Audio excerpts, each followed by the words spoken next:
कल वाणी चल रही थी 25 अप्रैल 1967। दूसरे पेज के मध्यांत में बात चल रही थी, इन आंखों से जो कुछ भी देखते हो वो कुछ भी नहीं रहेगा। इस दुनिया में हम जो कुछ भी इन आंखों से देखते हैं वो सब माया का पसारा है। ये मायावी दुनिया कुछ भी देखने में नहीं आएगी, सब चेंज हो जाएगा। बाकी नई दुनिया का तुम दिव्य दृष्टि से साक्षात्कार करते हो।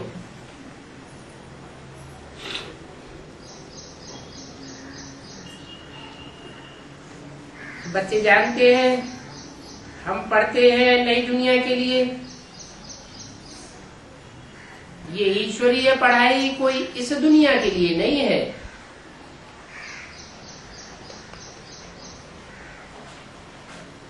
वो मनुष्यों के द्वारा जो पढ़ाइयां पढ़ाई जाती हैं वो इस दुनिया के लिए, इस जीवन के लिए है। और भगवान जो पढ़ाई पढ़ाते हैं वो भविष्य के जन्मों के लिए पढ़ाई पढ़ाते हैं। अभी संगम युग है,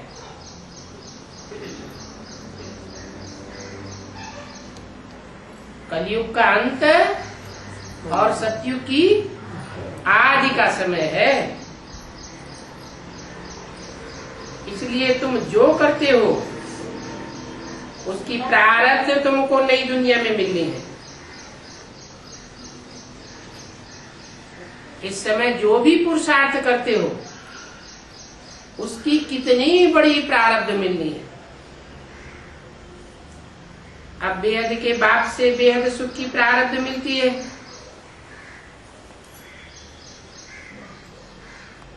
तो बच्चों को पूरा पुरुषार्थ करके उछलना चाहिए। बाप है श्री श्री अर्थात श्रेष्ठ ते श्रेष्ठ, और उस श्रेष्ठ बाप से तुम बनते हो श्रेष्ठ देवता।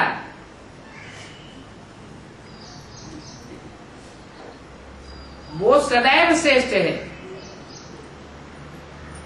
और तुम सदैव श्रेष्ठ नहीं रहते हो। बाप आकर तुमको अभी भ्रष्ट से श्रेष्ठ बनाते हैं, परंतु 84 जन्म लेते लेते तुम फिर श्रेष्ठ ते भ्रष्ट बन पड़ते हो। बाप कहते हैं मैं जन्म मरण के चक्र में नहीं आता हूं, और तुम जन्म मरण के चक्र में आते हो। कौन से बाप कहते हैं? शिव बाप कहते हैं मैं जन्म मरण के चक्र में नहीं आता हूं। जिसमें प्रवेश करता हूं वह भी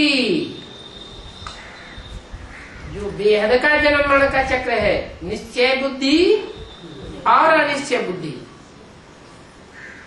इस चक्र में नहीं आता है। और सबको निश्चय अनिश्चय का चक्र चलता है। सब निश्चय अनिश्चय रूपी जन्म मरण के चक्र में डूबते उतर आते रहते। इसलिए मैं कहता हूं कि मैं भाग्यशाली रथ में प्रवेश करता हूं। क्या भाग्यशाली रथ क्यों कहा? क्योंकि और जो भी रथधारी हैं वो सब जन्म मरण के चक्र में आते हैं, निश्चय अनिश्चय के चक्र में आते हैं। वह निश्चय अनिश्चय के चक्र में नहीं आते हैं।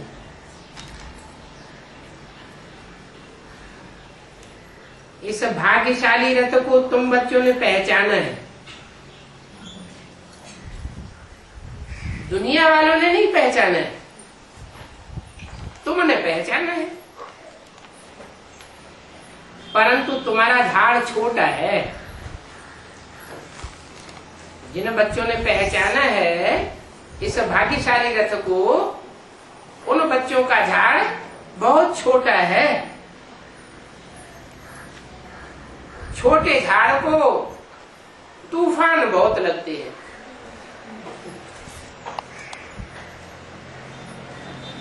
थोड़ा सा मायावी हवा का झोंका आया और झाड़ झूमने लगता है, बहुत पत्ते झड़ जाते हैं। 1.5 फूल निकलते हैं, फिर तूफान लगने से गिर पड़ते हैं।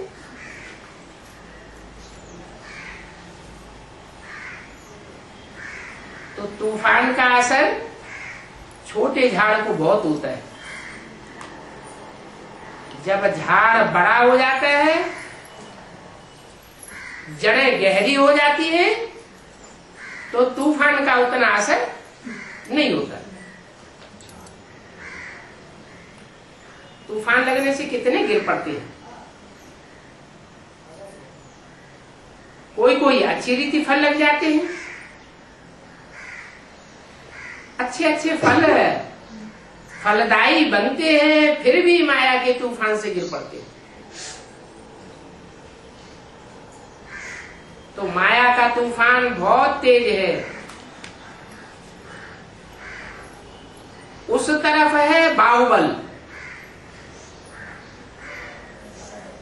और तुम्हारी तरफ है योग बल।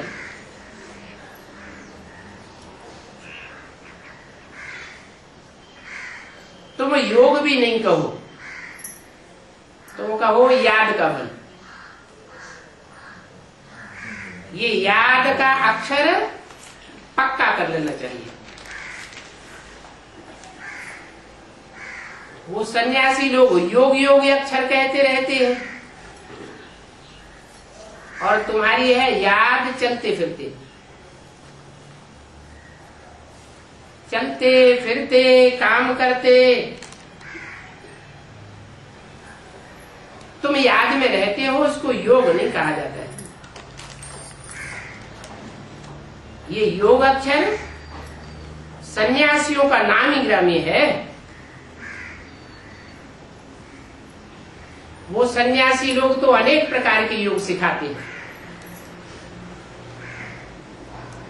और बाप तो कितना सहज बताते हैं कि तुम देह नहीं हो, तुम ज्योति बिंदु आत्मा हो। तुम ज्योति बिंदु बिंदु आत्माओं का बाप और परमात्मा वो भी ज्योति बिंदु है। आत्माओं का बाप परम पिता परमात्मा ज्योति बिंदु। आत्माएं आत्म की स्थिति में स्थित होकर उस ज्योति बिंदु बाप को याद करें। कितना सहज बताते हैं। उठते बैठते चलते फिरते बाप को याद करना। तुम कर्म योगी हो, तुम कर्म को छोड़ने वाले नहीं हो। कर्मेंद्रियां हैं तो कर्मेंद्रियों से काम तो करना है, लेकिन बुद्धि योग एक बाप की तरफ लगा रहे। जैसे आशिक मासूक सब कुछ करते हुए भी एक दो को याद करते हैं, तो तुम भी एक बाप की याद में लगे रहो। एक की याद में रहेंगे तो पाप और पुण्य से बचे रहेंगे।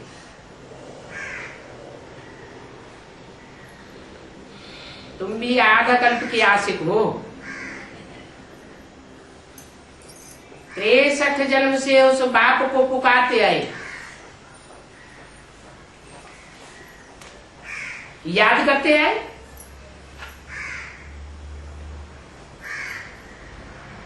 तिरसठ जन्मों में आधा कल्प से वो आया तो नहीं, अभी तो मैं आया हुआ हूं,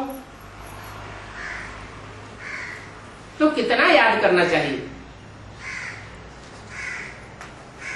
आगे तो तुम बच्चे आत्मा को भी नहीं जानते थे। कोई कहते हैं आत्मा हवा है, कोई कहते हैं आत्मा उष्ठा मिसल है, पक्का किसी को पता ही नहीं था। अभी बाप ने आकर के बताया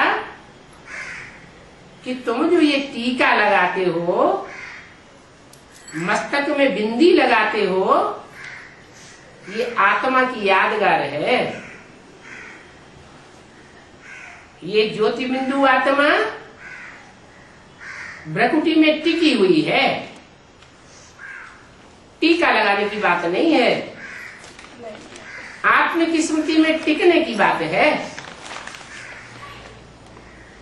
इस स्मृति में टिकेंगे तो आत्मा का बाप परमपिता परमात्मा सहज याद आएगा। अभी तुमने आत्मा को भी जाना है, परमपिता परमात्मा को भी जाना है, तो अभी बाप आकर के तुमको रियलाइज कराते हैं। रियलाइज करो कि मैं देह हूं या आत्मा हूं। ये बहुत महीन बातें हैं, इनकी प्रैक्टिस करनी पड़े। कहते हैं वो अवस्था बनती नहीं, आत्मिक स्थिति भूल जाती है। बाप कहते हैं 63 जन्म तुमने देह को याद किया, देहधारियों के साथ तुमने संबंध जोड़े, तो वो रग पक्की हो गई है। अभी क्या करना है? अभी ये आत्मिक स्थिति की प्रैक्टिस करनी है। एक जन्म में तुम ये प्रैक्टिस करके नर से नारायण जैसे बन जाते हो। मैं हरियुग में नहीं आता हूं, हर जन्म में नहीं आता हूं, मैं सिर्फ इस पुरुषोत्तम संगम युग पर एक ही बार आता हूं, और एक ही बार आकर के सारी पतित दुनिया को पावन बनाता हूं। ये काम मनुष्य का नहीं है। मनुष्य को पढ़ाई पढ़ा करके देवता नहीं बना सकता। मनुष्यों की पढ़ाई से इंजीनियर बनेंगे, डॉक्टर बनेंगे, वकील बनेंगे, वो भी एक जन्म के लिए काम आवेगा। कोई जरूरी नहीं एक जन्म भी वो पढ़ाई काम आवे ना आवे। और मैं तो जो पढ़ाई पढ़ाता हूं, जो राजयोग सिखाता हूं, सहज ज्ञान योग सिखाता हूं, उस सहज ज्ञान और राजयोग से तुम जन्म जन्मांतर के राजाएं बनते हो।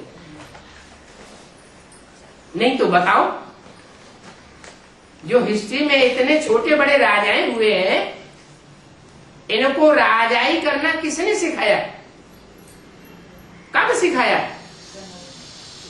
कोई ने तो सिखाया होगा, कोई टाइम पर तो सिखाया होगा। उनमें इतनी पावर कहां से आई जो इतनी संतंत्र को उन्होंने कंट्रोल किया? कोई नहीं बता सकता। मैं बताता हूं कि मैं जब आता हूं तो तुमको राजयोग सिखाता हूं,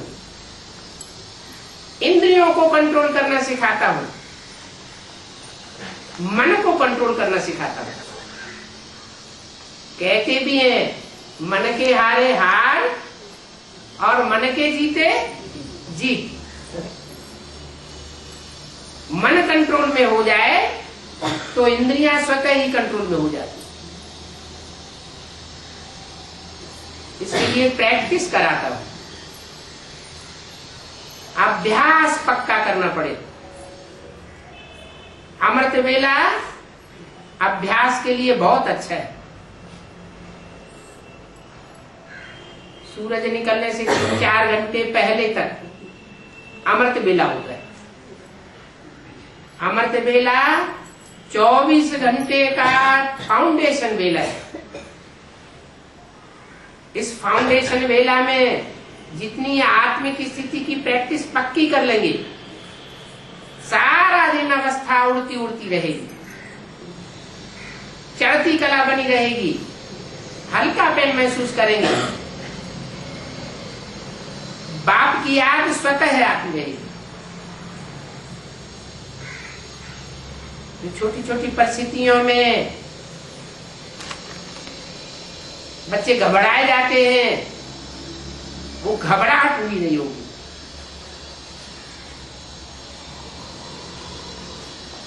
ये सृष्टि में भी सतयुग का आदि का जो टाइम है, जिसे संगम युग कहा जाता है, कलयुग का अंत और सतयुग का आदि, ये बेहद का अमृत वेला है। इस अमृत वेले में जिसने पक्का पुरुषार्थ कर लिया, जागृत होते हुए पुरुषार्थ किया, थोड़ा भी अलबेलापन नहीं आने दिया, तो वो 84 जन्म आनंद में रह सकता है।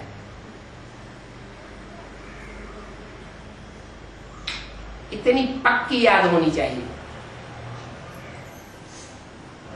इसलिए कहते हैं गीता के अंतिम श्लोक में, स्मृति लब्धा नष्टो मोह। कैसे नष्ट मोह? देह और देह के संबंधों से नष्ट मोह। देह के जो भी पदार्थ हैं जो बहुत प्रिय होते हैं, उनसे नष्ट मोह। और बाप में मोह लग जाए, सारी प्राप्ति बाप से होती है। बाप जब संगम युग में आते हैं तो सारी डोरी बाप के हाथ में है। अनेक जन्मों की प्राप्ति बाप से होती है। ये आत्माओं का बाप है, जो मनुष्यों के बाप में प्रवेश करता है। हर धर्म की आत्मा मनुष्यों के बाप को मानती है। क्रिश्चियन लोग एडम कहते हैं, मुसलमान लोग आदम कहते हैं, जैनी लोग आदिनाथ कहते हैं, हिंदू लोग आदिदेव कहते हैं। उस आदि पुरुष में मैं प्रवेश करता हूं।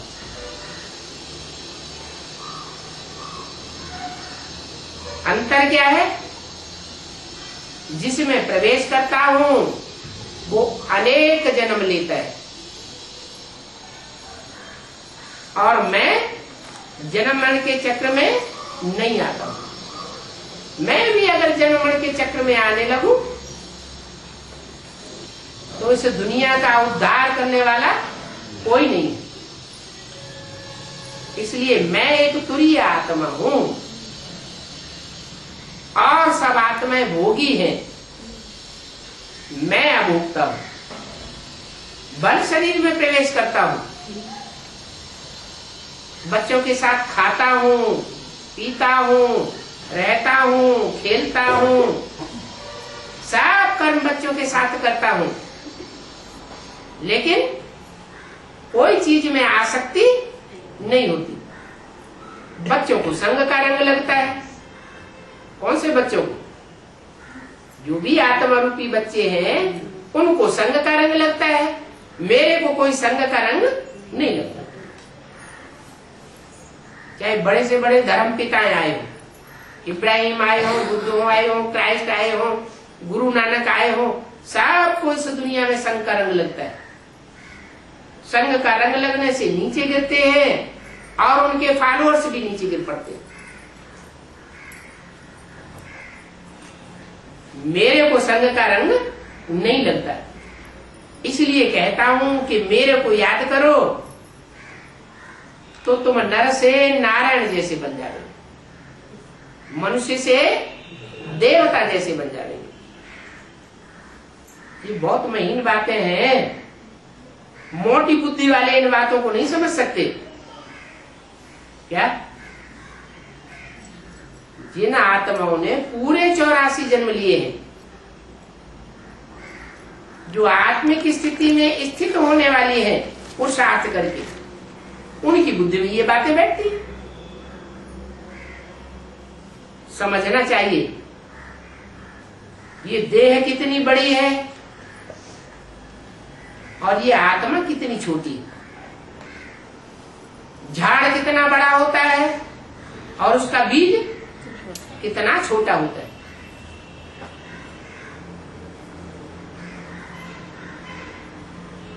हर एक बीज में अपना अपना संस्कार भरा हुआ होता है।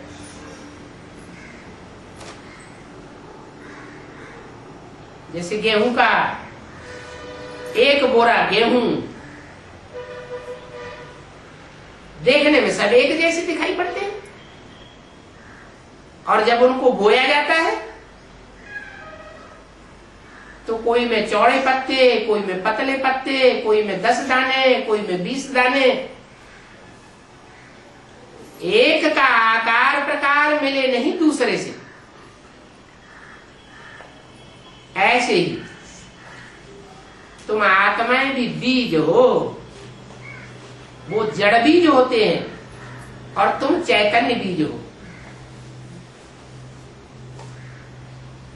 उन जड़ बीजों में रोशनी नहीं होती है और तुम चैतन्य बीज रूप आत्माओं में रोशनी है।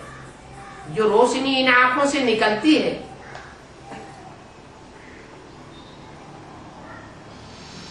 कोई की आंखों से बहुत तेज निकलता है तो समझा जाता है ये पावरफुल आत्मा है।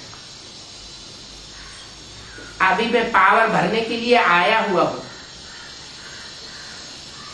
जितना मेरे को याद करेंगे तुम पावरफुल बनते जा रहे हो। तो ये अविनाशी आत्मा कितनी छोटी है। ये आत्मा कभी विनाश होने वाली नहीं है। इसकी ज्योति उजियानी होती है, ज्योति कम होती है लेकिन नष्ट नहीं हो सकती। इस आत्मा में कितना पार्ट भरा हुआ है। 84 के चक्र का सारा पार्ट आत्मा में भरा हुआ है। कितना जन्म बाई जन्म पार्ट बजाती आती है और वो पार्ट विनाश भी नहीं हो सकता।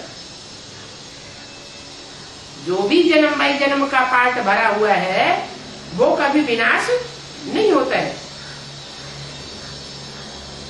न आत्मा विनाश होती, न उसमें भरा हुआ पार्ट विनाश होता है।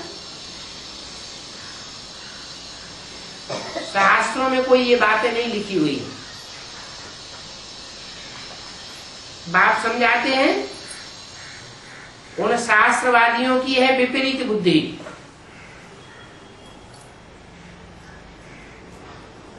वो शास्त्र किसने बनाए? मनुष्यों ने बनाए। जिस समय बनाए थे उस समय सृष्टि सात्विक थी, सतो प्रधान थी। अभी तो ये सारी सृष्टि कलयुगी तमो प्रधान है। उन शास्त्रों के मनमाने अर्थ कर दिए, मनमानी टीकाएं कर दी है। इसलिए शास्त्रों का सही अर्थ ही बिगड़ गया।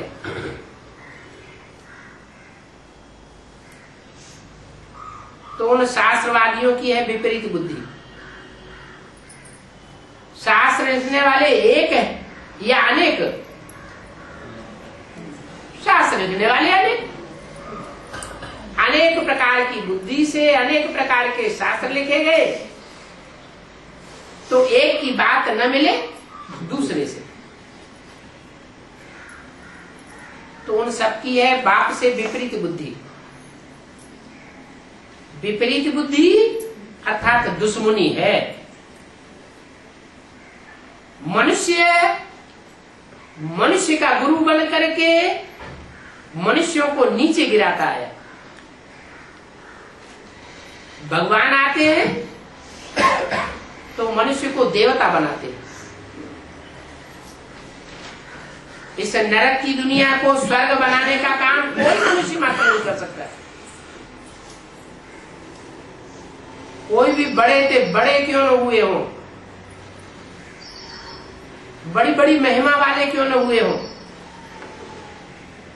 दुनिया की बड़ी से बड़ी जनरेशन के मुखिया बनकर के क्यों न रहे हो, जैसे क्राइस्ट है, क्राइस्ट के 100-150 करोड़ से ऊपर फॉलोअर्स हैं। वो क्राइस्ट भी, जिसके इतने बड़ी तादाद में दुनिया में फॉलोअर्स हैं, वो भी इस सृष्टि पर आकर के नीचे गिरता गया और अपने फॉलोअर्स को भी नीचे गिराता गया। सब नीचे गिरते हैं, ऊपर जाने का रास्ता किसी को मालूम ही नहीं। मैं ही आकर के बताता हूं कि तुम शांति धाम के वासी थे, तुम देह नहीं हो, तुम तो आत्मा हो। आत्मलोक में तुम्हें वापस जाना है। ये 5 तत्वों की दुनिया को अब छोड़ना है, क्योंकि ये 5 तत्वों की दुनिया तामसी बन गई। इसका विनाश अब अवश्यंभावी है। इस भावी को कोई टाल नहीं सकता। इसलिए शंकर को निमित्त बनाया हुआ है।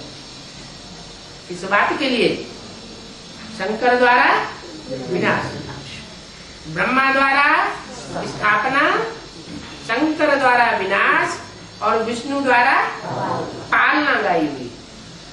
ये इस समय की बातें हैं। शंकर का नाम लेते हैं तो कहते हैं हर हर बम बम।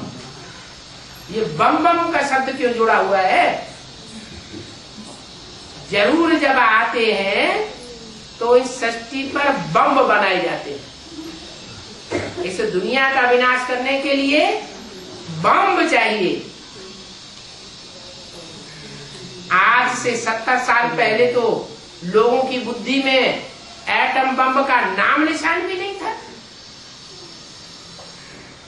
भगवान आते हैं तो पुरानी दुनिया के विनाश की सामग्री भी तैयार कराते हैं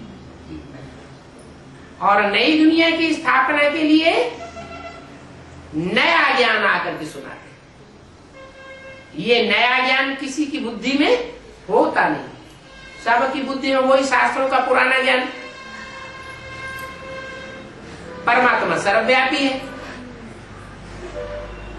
बाप कहते हैं मैं सर्वव्यापी कैसे हो सकता?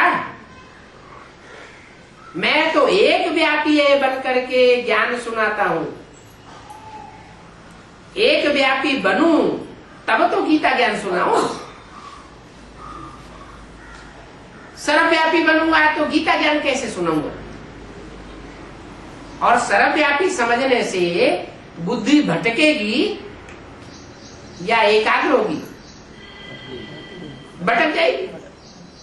कभी इसको भगवान माना, कभी उसको भगवान माना, इस गुरु को भगवान माना, उस गुरु को सदगुरु माना, तो बुद्धि भटक जाएगी।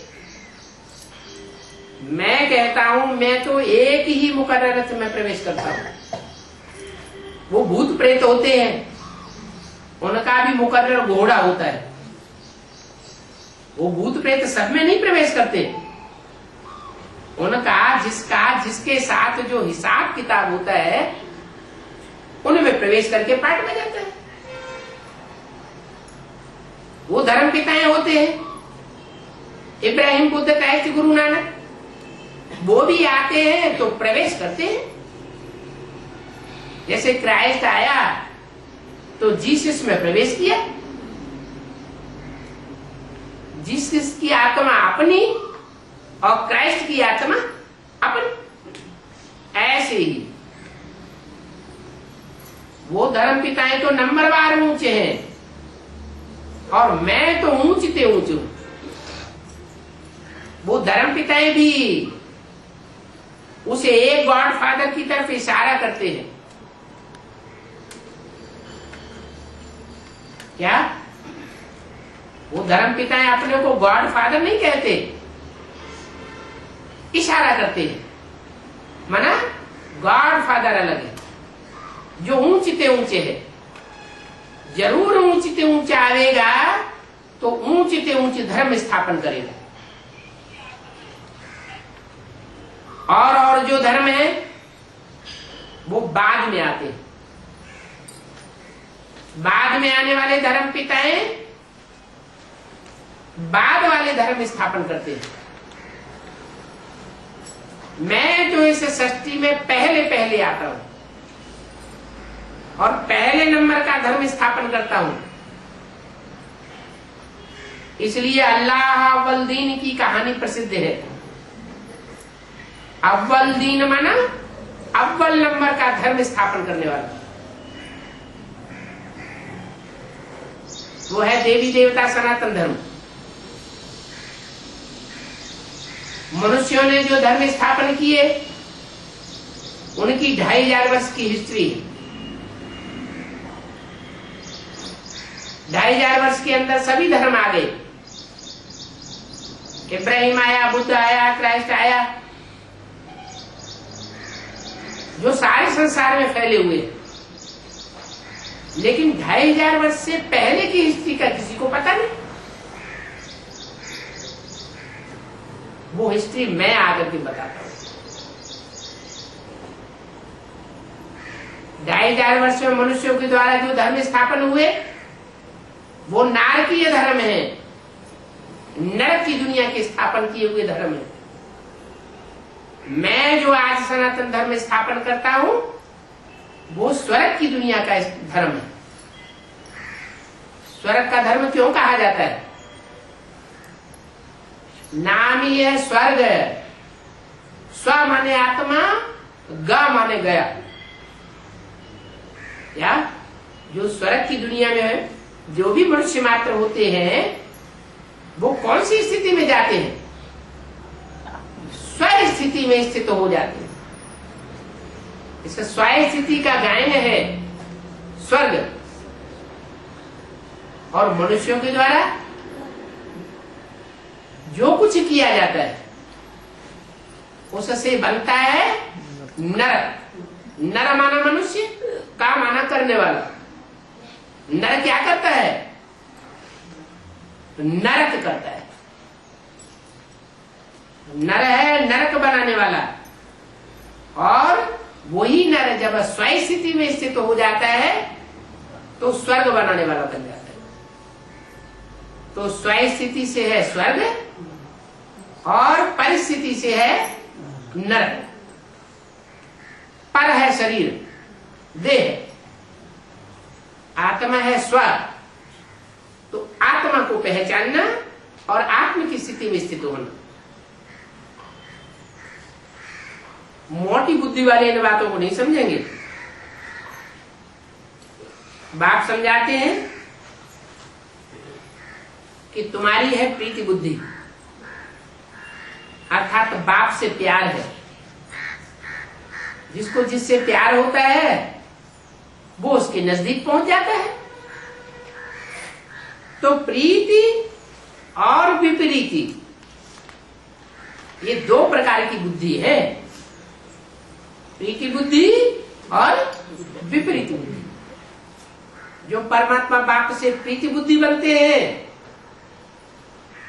उनकी विजय हो जाती है, और जो विपरीत बुद्धि बनते हैं उनकी हार हो जाती है। जिनकी जीत होती है वो जीते जी स्वर्ग में जाते हैं, और जिनकी हार होती है उनको इस दुनिया से शरीर छोड़ करके वापस घर जाना पड़ता है। उनके जन्म भी कम हो जाते हैं।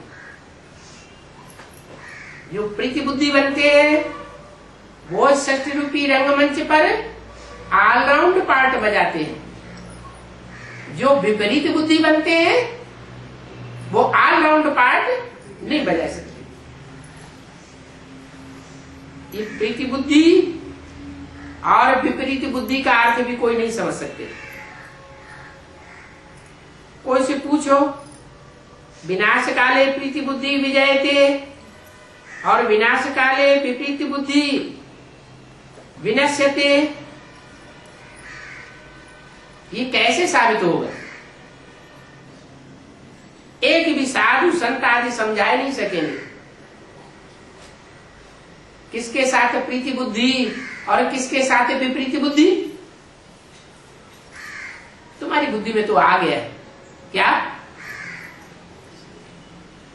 जिस मुकर्रर रथ में परमात्मा बाप एक व्यापी बनकर के पाठ बजाते हैं, उसके साथ प्रीति बुद्धि तो विजय थे,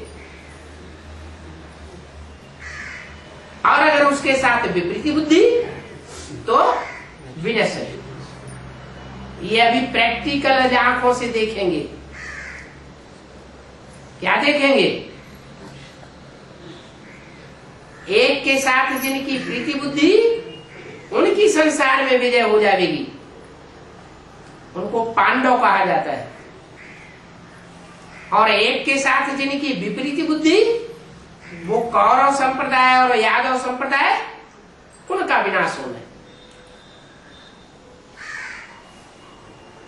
बाप से प्रीति रखने में बड़ी मेहनत है। क्या? माया से प्रीति रखने में मेहनत नहीं है। माया को मौसी का घर बताया। बच्चे रूठ जाते हैं तो झट से मौसी के घर में पहुंच जाते हैं। बाप की प्रीति कोई मौसी का घर नहीं है। तुम बच्चों को बहुत मेहनत करनी पड़ती है। क्या? तुम बाप से प्रीति बुद्धि बनने की मेहनत करते हो, माया बायलोरा डाल देती है, मायावी रूप बन करके सामने आ जाती है, अनेक रूप धारण करती है, तुम्हारी बुद्धि को विचलित कर देती है। तो बाप तो बहुत आसान ज्ञान सुनाते हैं। जो श्रीमत पर चलते हैं उनके लिए आसान हो जाता है, और जो मनमत पर चलते हैं या मनुष्य की मत पर चलते हैं उनके लिए कठिन हो जाता है। ये 84 जन्मों का चक्र है जो तुम्हारी बुद्धि में बैठाता हूं। बाकी विनाश काले प्रीति बुद्धि और विपरीत बुद्धि, ये तो याद के लिए कहा जाता है। जो प्रीति बुद्धि होंगे उनको याद ज्यादा आवेगी, जो विपरीत बुद्धि होंगे उनको याद नहीं आवेगी। दुनिया में भी किसी से प्यार हो जाता है, प्रीति हो जाती है, तो ऑटोमेटिक उसकी याद आती है। और किसी से दुश्मनी हो जाती है तो अगर याद आती भी हो तो उसको बुलाना चाहिए। न याद आए तो अच्छा है। यहां भी ऐसे होता है।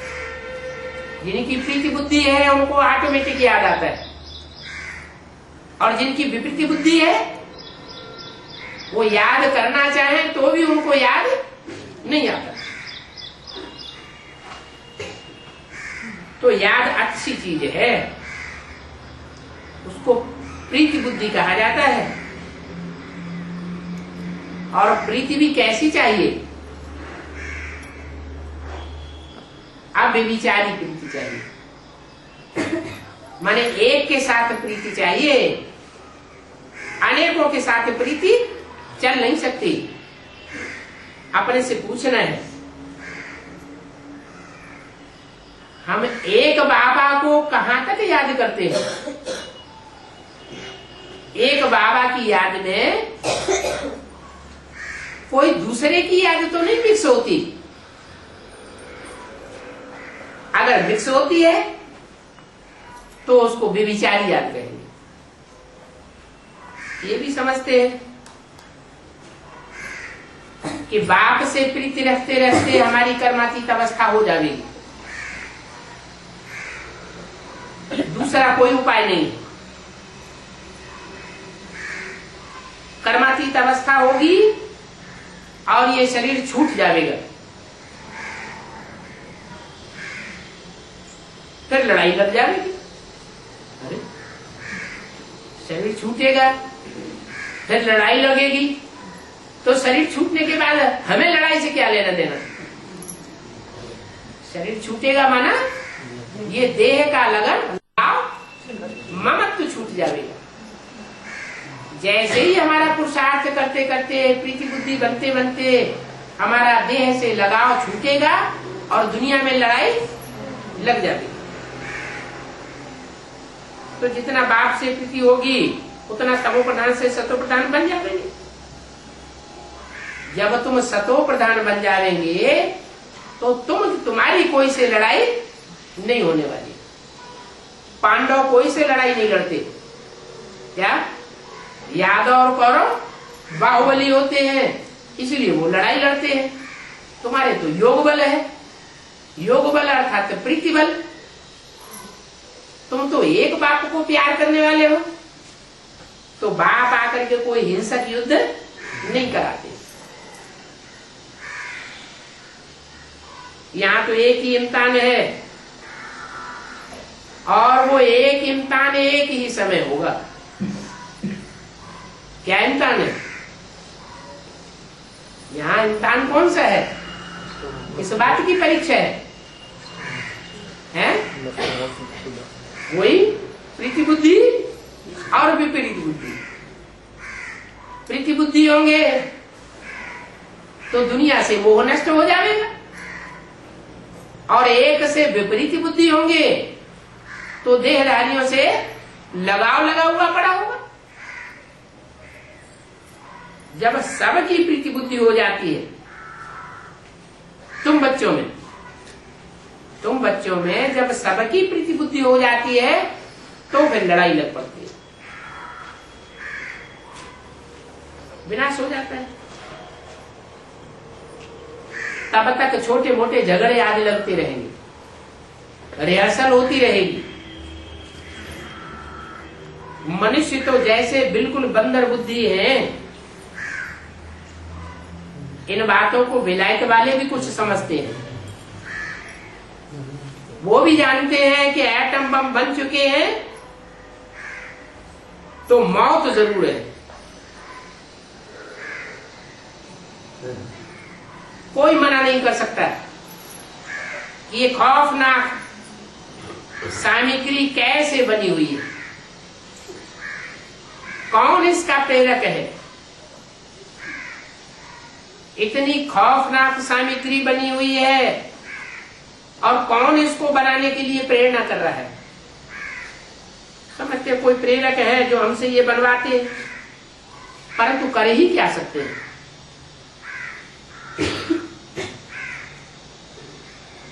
मजबूर हैं, वो भी ड्रामा के बंधन में बांधे हुए हैं। ऐसी खतरनाक सामग्री बनाने के लिए अपने साइंस के बल से अपने ही कुल की मौत लाते हैं। शास्त्रों में उनका नाम दिया है यादव। कहते हैं यादवों के पेट से लोहे के मूसल निकले और उन मूसलों से उन्होंने आपस में लड़कर के अपने कुल का संहार कर दिया। अब ये लोहे की कोई मूसल नहीं है, ये तो मिसाइल से है, जिन मिसाइल से सारी दुनिया खलास होनी। ड्रामानुसार ये विनाश जरूर होना है। बच्चे कहते हैं बाबा हमको पावन दुनिया में ले जाओ, तो कोई बच्चों के शरीरों को थोड़े ही ले जाएंगे। बाप किसका बाप है? शरीरों का बाप है या आत्माओं का बाप है? तो जो आत्म की स्थिति में बने होंगे पक्के, उनको ले जाएंगे, बाकी सबके शरीर खलास हो जाएंगे। आत्म की स्थिति में जो पक्के होंगे वो इस दुनिया में रहते हुए भी इस देह और देह के संबंधों से परे बन जाएंगे, फरिश्ता बन जाएंगे। फर्श की दुनिया वालों से उनका रिश्ता टूट जाएगा। तो मैं शरीरों को नहीं ले जाऊंगा, माना देह अभिमानियों को मैं नहीं खींचूंगा। मैं किसको खींचूंगा? जिन्होंने आत्मिक स्थिति प्रैक्टिस की है। बाप तो कालों का काल है, क्या उसको कहा जाता है महाकाल। काल माना समय, सतयुग, त्रेता, द्वापर, कलयुग, ये काल के नाम हैं। सतो प्रधान काल सतयुग, सतो सामान्य काल त्रेता युग, रजो प्रधान काल द्वापर युग और तमो प्रधान काल कलयुग। लेकिन इन सब कालों से बड़ा काल महाकाल, वो संगम युग में ही आता है। संगम युग में आता है और सारी दुनिया को काल खा जाता है। कालों का काल, महाकाल, अकाल मूर्त कहा जाता है। तो बाप तो कालों का काल है, इन बातों को कोई जानते नहीं है। मनुष्य तो बिल्कुल जैसे एप्स बन गए। गाया हुआ है कि मरुआ मौत मनु का शिकार।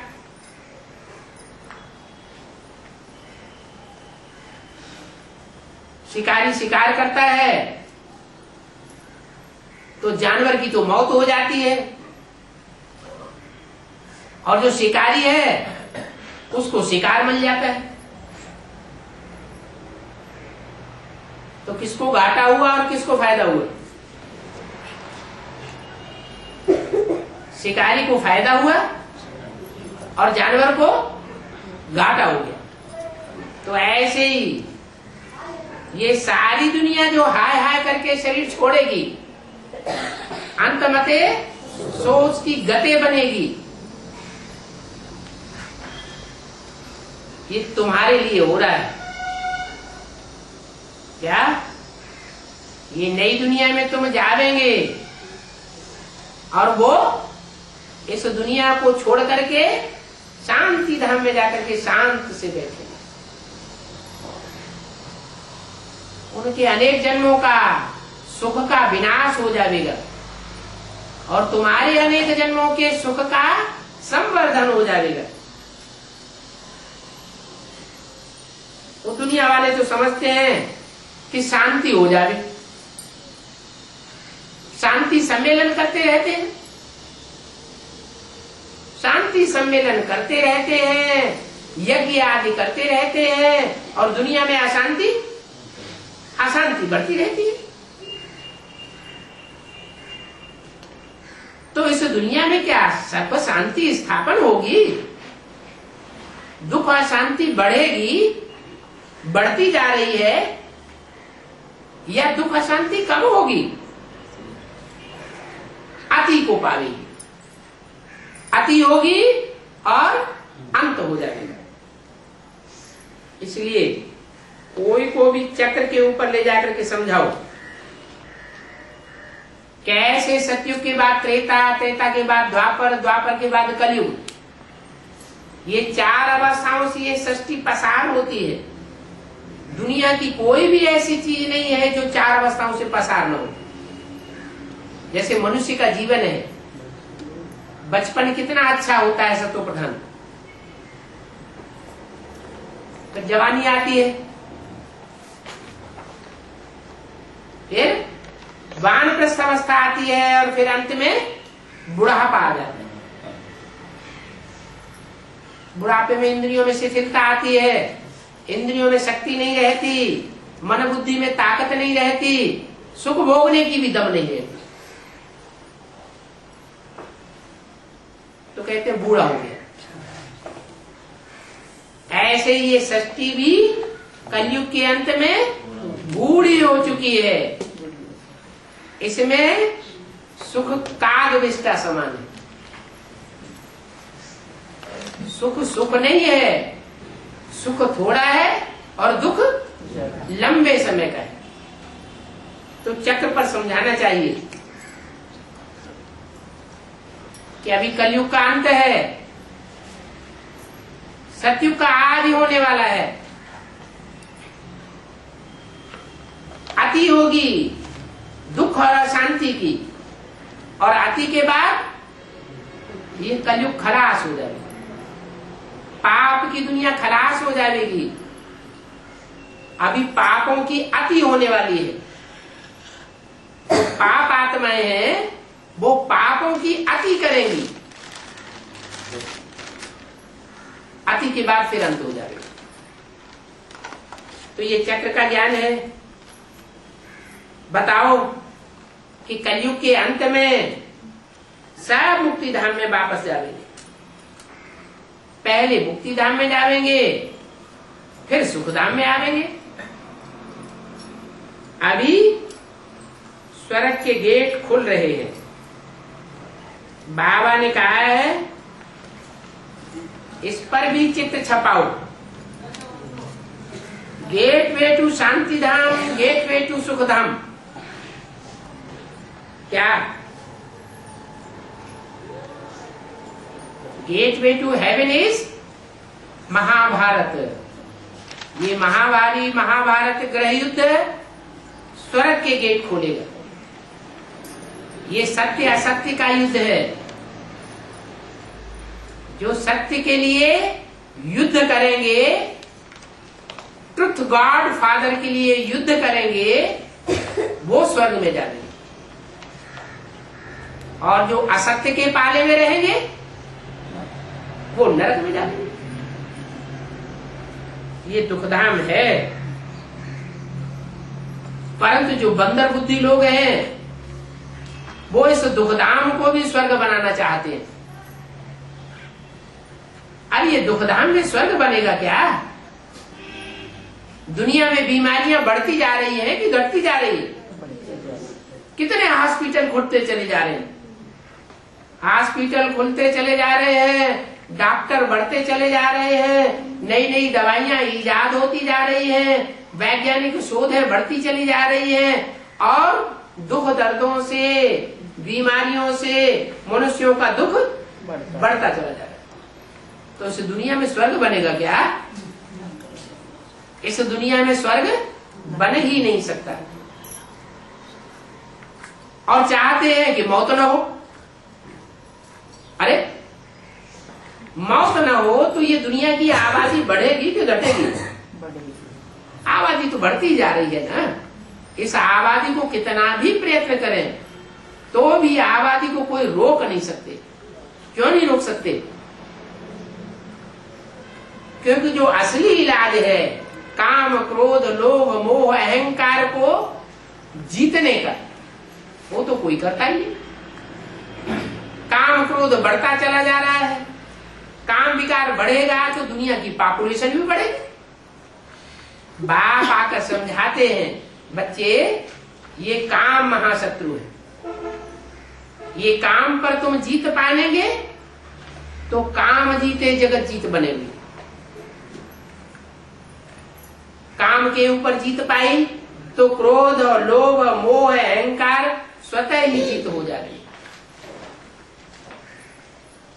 इसलिए बाप समझाते हैं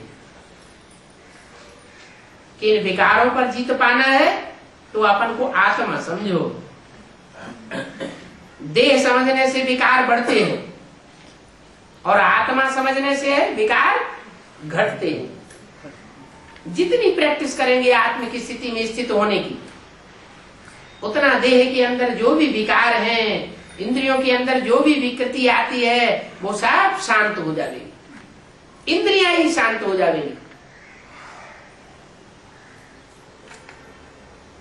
पुरुषार्थ करते करते तुम्हारा वायुमंडल शुद्ध हो जाएगा, वातावरण चेंज हो जाएगा, दृष्टि चेंज हो जाएगी, और सुख शांति तुम्हारे पीछे पीछे भागेगी। जो दुनिया में विनाश बर्पा होने वाला है उसमें खुदा के बंदे सुख शांति में रहेंगे, और जो खुदा के बंदे नहीं बने उनकी दुख और अशांति बढ़ती ही जाएगी। क्योंकि तो दुनिया है ही दुखधाम। तो बाप आकर के कैसे शांति धाम सुख धाम के गेट्स खोलते हैं, ये तुम बच्चे ही समझ सकते हो। कोर्टों में कोई मुश्किल है जो इन बातों को समझते हैं। तुमको प्रदर्शनी समझाने में कभी दिल शिकस्त नहीं होना चाहिए कि इतने को हमने ज्ञान रत्नों की प्रदर्शनी दिखलाई और किसी की बुद्धि में नहीं बैठता। बाप कहते हैं जब समय आएगा तो लोग तुम्हारे पीछे पीछे भागेंगे, हमको भी कुछ कड़ा दाना दे दो। इसलिए बताते हैं ये मुसलमान भीख मांगेंगे। क्या ज्यादा ज्ञान कौन से धर्म में है? हिंदू धर्म में बहुत ज्ञान है। और ज्ञान के नाम पर अंधश्रद्धा कौन से धर्म में है? सबसे ज्यादा इस्लाम धर्म में अंधश्रद्धा ही अंधश्रद्धा। तो पहले तो ये इस्लामी मरेंगे, ये ज्ञान का बहुत तिरस्कार करते हैं, ज्ञान की बातों को सुनना भी नहीं चाहते, कान में उंगली दे करके रहते हैं। कहते हम तो भगवान को याद करते। अरे भगवान को तुम क्या याद करेंगे? तुम भगवान को जानते ही नहीं, तुम पहचानते ही नहीं, तुम तो कान में उंगली दे लेते हो, सुनना ही नहीं चाहते। तो जब पहचान ही नहीं है, ज्ञान ही नहीं है, तो याद किसको करोगे? चिल्लाते हैं जोर से। हिंदू लोग भी आज उनको अनुसरण कर रहे हैं। हिंदू लोग बड़े बड़े कीर्तन करते हैं, जोर मजीरा बजाते हैं, जोर जोर से चिल्लाते हैं, हे पतित पावन आओ। लेकिन भगवान तो इन बातों को सुनता है क्या? है 63 जन्म जन्मांतर परमात्मा को पुकारते चले आए, क्या उसने सुना? वो मन की आवाज सुनता है या शरीर की आवाज सुनता है? तो मन को कैसे एकाग्र किया जाए, जो आवाज उस तक पहुंचे, वो कोई जानता ही नहीं। बाप आकर बताते हैं कि तुम्हारी मन बुद्धि रूपी आत्मा कैसे एकाग्र हो सकती है, जिससे तुम्हारी आवाज विनाश के टाइम पे 1 सेकंड में बाप के नजदीक पहुंचेगी। क्या? जैसे टेलीफोन का बटन दबाते हैं, मोबाइल का बटन दबाते हैं और कनेक्शन जुट जाता है, ऐसे ही ये मन बुद्धि का बटन दबाने में जब तुम एक्सपर्ट हो जाएंगे अभी विचारी याद के बल से, तो विनाश के काल में ये बहुत काम आवेगा। चारों तरफ दुनिया में हाहाकार हो रहा होगा, कोई किसी को बचाने वाला नहीं होगा। जिनका कनेक्शन उस बाप के साथ होगा उनको सहयोग मिल जाएगा। जैसे मलेट्री होती है, तो मलेट्री में जिसका कनेक्शन होता है ऊपर के ऑफिसर के साथ, तो उसको सहयोग मिल जाता है। यहाँ तो एक ही ऊंचे ऊंचा ऑफिसर है, एक शिव बाबा, दूसरा जो आकर के ऐसा धर्म स्थापन करते हैं जहां दुनिया में एक ही धर्म होगा, एक ही राति होगा, एक ही मत होगा, एक ही जाति होगी, एक ही वंश होगा। वो किस आधार पर होगा? एक को याद करने वाले जो होंगे उस आधार पर होगा। ओम शांति।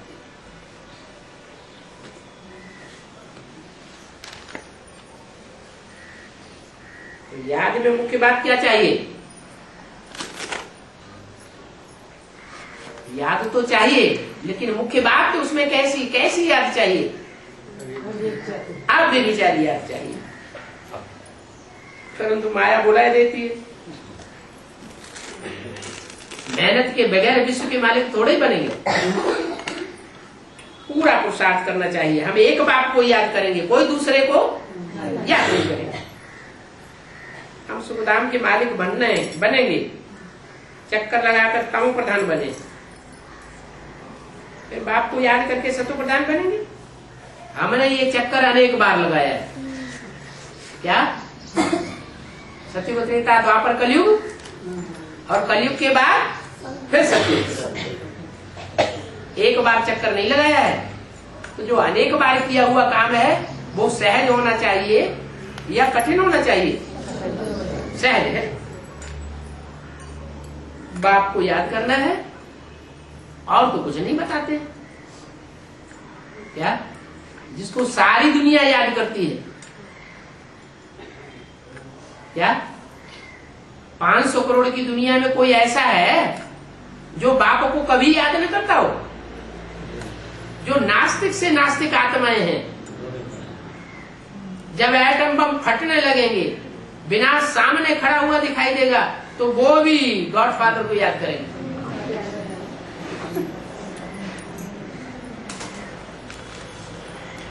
ओ